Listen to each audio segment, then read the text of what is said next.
Most contemporary dictionaries define corruption as dishonest or fraudulent conduct by those in power, typically involving bribery.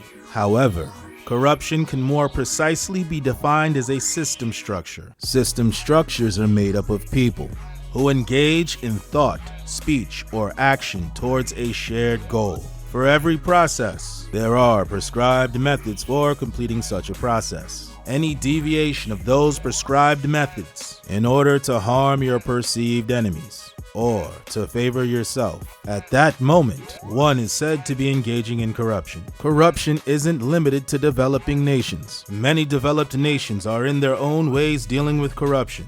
Many critics have faulted Transparency International's Global Corruption Index for consistently portraying developing nations as extremely corrupt, while on the other hand, portraying developed nations as paragons of incorruptible virtue. Critics point out that Transparency International's index uses a very narrow definition of corruption. Thus, common practices in developed nations that could be labeled as corrupt are excluded, while common practices in the developing nations are overemphasized. Such overlooked common practices in developed nations include campaign finance and practices such as lobbying. Lobbying is the act of seeking to influence a politician or public official.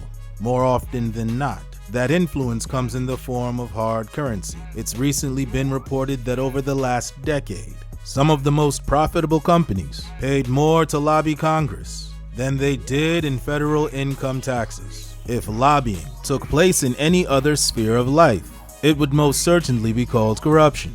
However, such common practices are not included in Transparency International's index. The same way corruption affects nations today, it has also affected nations of yesterday.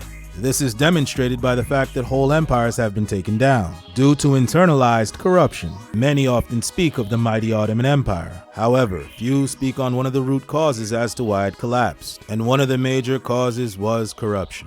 I'm your host, Ebube Okoli. Welcome to Up Close and Center. On this episode of Up Close and Center, we will discuss how internalized corruption dismantled the Ottoman Empire and what African nations can learn from this. As always, please remember to like, share, subscribe, and hit the notification bell icon so that you will be among the first to know when new content becomes available. Furthermore, if you have any additional analysis on the topic, please feel free to use the comment section.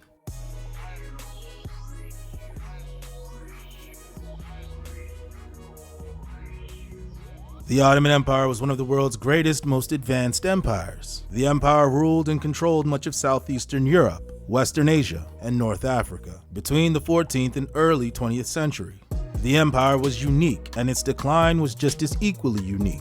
The empire didn't go down due to external causes. The collapse was largely due to a culture of internalized and accepted corruption. The internal collapse of the Ottoman Empire started with traders arriving on its shores from Venice and then later the rest of Europe. In the 15th century, these traders bought Ottoman raw materials like metals, meats, lumber, oil, furs, and silks. During this time in history, the Ottoman Empire had a very unique economy. The Ottomans' economy was a semi-state managed economy in which there were specific guilds, who the government would direct to produce certain goods. The government of the empire would then set the amount of product to be produced, so the empire had to set aside a certain number of raw materials for their economy to function. This model initially ran very smoothly for the empire. However, eventually the guilds began to lose their productivity and the economy began to suffer. However, this was no fault of the Ottoman guilds. The loss of productivity was due to the fact that there simply weren't enough raw materials in circulation for any meaningful domestic production. This shortage was due to corrupt Ottoman traders selling away the nation's much-needed raw materials. These corrupt traders were selling the raw materials set aside by the government for domestic production. Therefore, the guilds had no raw materials to work with. As such, the empire made a decision to simply ban all Europeans from buying any of those raw materials. This action seemed like it would fix the problem. However, more problems soon emerged. This ban on selling raw materials to Europeans in theory should have fixed the problem. However, in reality, what occurs when the government bans a widespread lucrative practice? What emerges in its place is a very lucrative black market. And this is exactly and precisely what happened. These newly emerged black markets were even more lucrative. Very soon, a new class of wealthy black market entrepreneur emerged. The problem with large-scale black markets is that they don't exist in isolation. And along with these large-scale black markets comes internalized corruption. Entrenched internalized corruption is a byproduct of any large entrenched black market. This is due to the fact that government collusion on some level is needed for such markets to exist. Whether that means the government actively participates, or alternatively, the government is paid to look the other way. It was mostly the latter that occurred, therefore black market entrepreneurs had to bribe government officials to look the other way while they sold their nation's much-needed raw materials. Over time, such transactions created another set of businessmen. But these businessmen were merely bribe-taking civil servants who made it their business to be bribed in order to look the other way. Furthermore, since the empire now lacked the ability to domestically produce goods due to the shortages of much-needed raw materials, this new class of bribe-taking civil servant could only spend their money on externally produced goods since the empire now lacked domestic production capabilities. These mass purchases of externally produced goods essentially moved the wealth out of the empire and into the hands of European powers. During this time in history, the empire appeared to be exceedingly wealthy. However, this individual wealth was based on a pattern of systematically stripping the economy of its productive capabilities by selling those much-needed raw materials. So the ban made things go from bad to worse without actually addressing the problem. Instead, it entrenched corruption within the civil service as a way of life, a problem that African nations today are no stranger to. Consequently, at this point in history, the empire was no longer domestically producing. Instead, they were merely consuming everything from luxury items to necessities, a problem that African nations today are no stranger to. Moreover, this cycle caused uncontrollable inflation.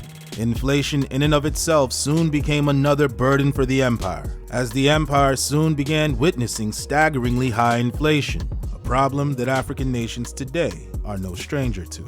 As a general note, inflation is the rise in the cost of goods, where a unit of the currency effectively buys less than it did in prior periods. A note to remember is that inflation affects those most who have fixed incomes, and oddly enough, the majority of the people with fixed incomes were the same group of bribe-taking civil servants. In order for this group to maintain their lavish lifestyles in the face of the now severe inflation, they resorted to taking even more bribes to augment their ever-devaluing fixed incomes. As a result, this culture of government officials taking bribes became the dominant culture, and corruption was entrenched. Corruption now became the expectation rather than the exception. These corrupt civil servants eventually became a roadblock for economic development by demanding to be adequately bribed before carrying out their mandated state duties. Thus, instead of government officials working to facilitate, they became a stumbling block on the road of their empire's economic growth.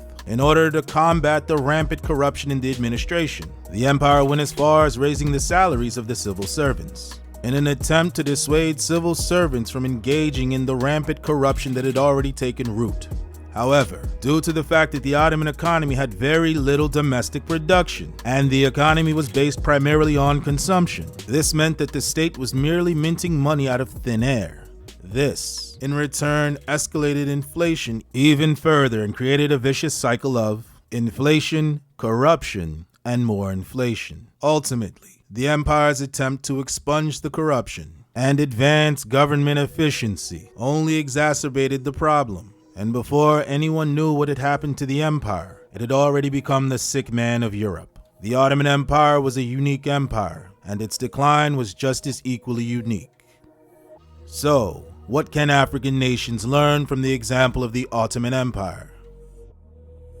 Over 2/3 of Africa's population is under the age of 35, therein making the continent the most youthful in the world, with corruption being one of the top causes for missed development of the continent over the last 60 years. Young people and the future of Africa are bearing its highest costs. It's recently been reported that corruption cost the African continent $32 to $67 billion annually, considering that African nations are spending on average 5% of total GDP on annual public education. This means that corruption is subtracting more than half of those resources that could be used to finance education for the whole continent every single year. Therefore, the opportunity cost of corruption on African youth development is unreasonably high. For the youth, this means lost job opportunities, marginal access to basic services, and oftentimes disillusionment with the state and the overall future of many of those nations. These mutual reinforcing conditions are in turn fueling instability. Corruption often holds back the innovative potential of the continent's young people, oftentimes acting as a constructive tax on innovation. The path to change is not just about creating more economic opportunities for the youth of Africa. The solution lays in addressing the structural and systematic corruption that are emptying their futures of their inherent opportunities and possibilities. So we again ask, what can African nations learn from the example of the Ottoman Empire? This concludes our broadcast of Up Close and Center. As always, please remember to like, share, subscribe, and hit the notification bell icon so that you will be among the first to know when new content becomes available. Furthermore, if you have any additional analysis on this topic, please feel free to use the comment section. Thank you for your time and your commitment to the continent.